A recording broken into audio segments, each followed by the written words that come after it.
Alors, imagine tu livres un dashboard à un client. 3 semaines plus tard, il te rappelle avec un chiffre qui ne correspond pas à ce qu'il voit dans son fichier Excel. Pourquoi? Parce que chacun travaille avec sa propre version des données. Et dans une organisation, ça arrive chaque semaine si personne n'a mis en place de gouvernance. Les modèles sémantiques ou encore dataset partagés et la gouvernance Power BI existent précisément pour éviter ce genre de problème. Je t'explique comment ça fonctionne et pourquoi c'est le sujet qui sépare les amateurs des consultants.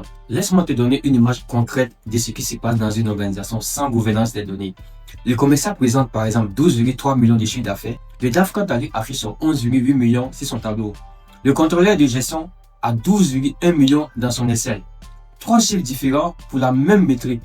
3 fichiers différents, 3 logiques de calcul différentes, 3 dates de mise à jour différentes. La réunion s'arrête. On cherche le bon chiffre pendant 45 minutes et à la fin, personne n'est sûr de rien. La gouvernance Power BI, c'est la réponse à ce genre de problème. Une seule source de vérité validée, accessible à tous, sans que chacun en fasse sa propre copie. Voilà maintenant la différence concrète entre un modèle sémantique local et un modèle sémantique partagé. Par modèle sémantique, je parle également de dataset. Donc, le modèle sémantique local, c'est simple. C'est le seul propriétaire, contrôle total et surtout rapide à mettre en place. C'est parfait pour du prototypage, de l'exploration, un rapport personnel que tu n'as pas encore validé peut-être. Mais la collaboration est impossible. Les autres ne peuvent pas construire par-dessus sans que tu les partages tous les fichiers sources. Et encore plus, l'actualisation automatique n'est disponible que si le fichier est publié dans Power BI Service. Le modèle sémantique partagé, c'est différent. Il vit déjà dans le cloud. Plusieurs personnes peuvent créer leur propre rapport par-dessus de manière simultanée sans jamais toucher à ta source de données. C'est ça la gouvernance des données en entreprise. Une source, plusieurs utilisations, le refresh est configurable jusqu'à 8 fois par jour sur la licence Pro et 48 fois sur la licence Premium de Power BI.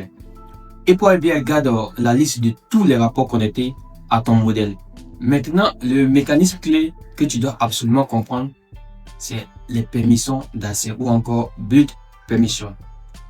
3 cases s'affichent quand on ajoute un utilisateur. La première, autoriser à modifier ce modèle sémantique. C'est le droit le plus élevé. Tu ne le donnes qu'à quelqu'un qui va maintenir la source avec toi. La deuxième, c'est autoriser à partager ce modèle sémantique. Cette personne peut redistribuer l'accès à d'autres personnes. À utiliser surtout avec précaution.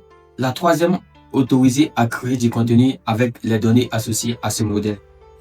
C'est la build permission dans la documentation Microsoft. C'est exactement ce qu'on veut accorder. La personne peut créer ses propres rapports par-dessus notre source, sans jamais toucher à la structure du modèle.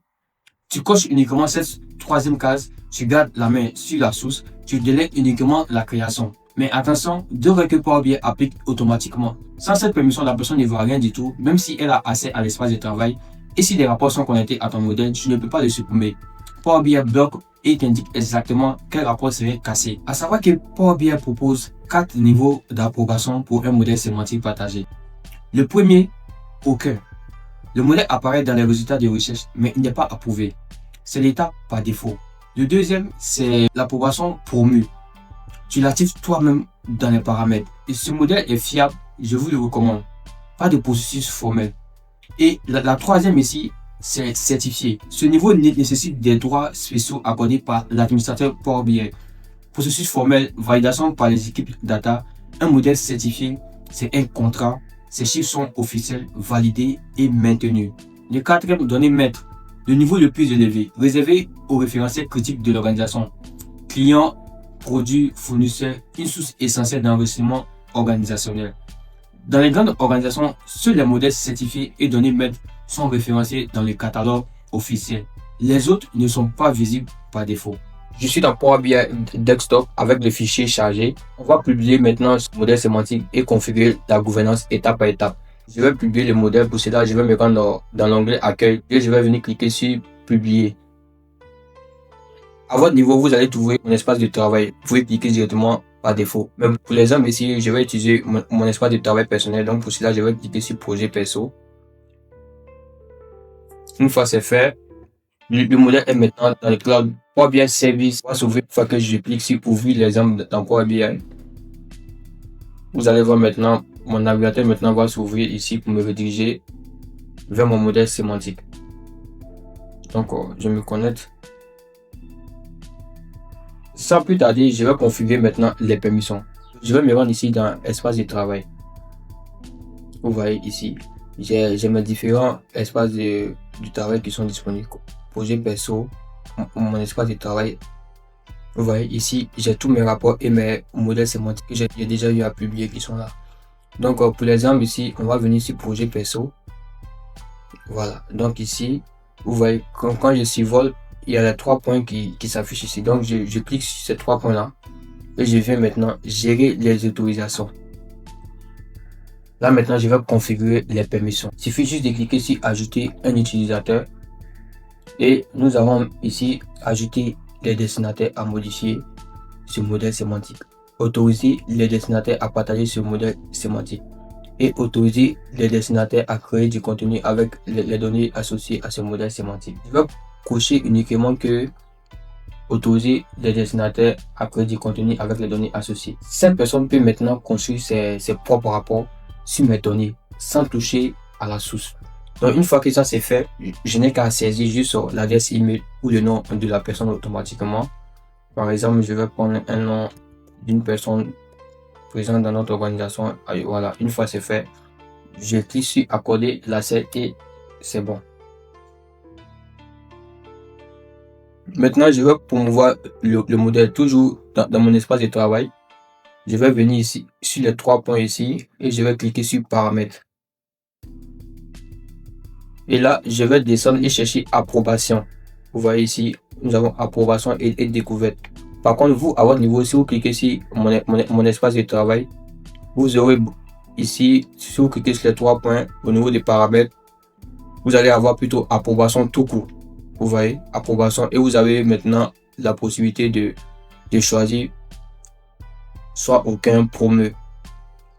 Pour notre cas, on va cliquer sur promu et je vais appliquer. Je reviens ici dans mon espace de travail et le badge promu apparaît visible par tous les utilisateurs de l'espace de travail. Étape 4 maintenant, la vue de lignage. Toujours dans l'espace de travail, je vais cliquer à droite ici, affichage de lignage. Vous voyez maintenant, je vois le graphe complet, mon modèle sémantique, les rapports qu'il utilise, les tableaux de bord connectés. Si je voulais supprimer ce modèle, je vois exactement ce qui serait cassé avant de faire quoi que ce soit. Donc pour revenir à l'affichage en liste, vous avez juste à appliquer ici et c'est fait. Vous pouvez également sélectionner le dataset en question ou le modèle sémantique et venir maintenant sur les 3 points de suspension ici et ouvrir la traçabilité dans l'espace. Et là, vous avez des informations détaillées.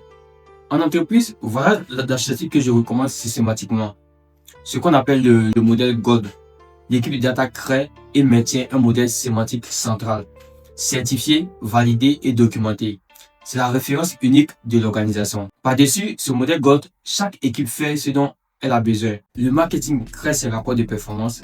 Les finances construisent leur tableau de bord. Les analystes connectent Excel directement via tableau croisé dynamique, sans extraction manuelle, sans copie de fichiers, une seule source de vérité, plus de conflit de chiffres en réunion. Et si un analyste quitte l'entreprise, ces rapports continuent de fonctionner parce qu'ils sont tous connectés au modèle central, pas à un fichier Excel personnel. On a couvert les connexions, les modes de stockage et maintenant la gouvernance. Dans la prochaine vidéo, on entre dans Power Query, l'éditeur de transformation. Si cette vidéo t'a apporté quelque chose, alors abonne-toi et pose ta question en commentaire. À tout de suite.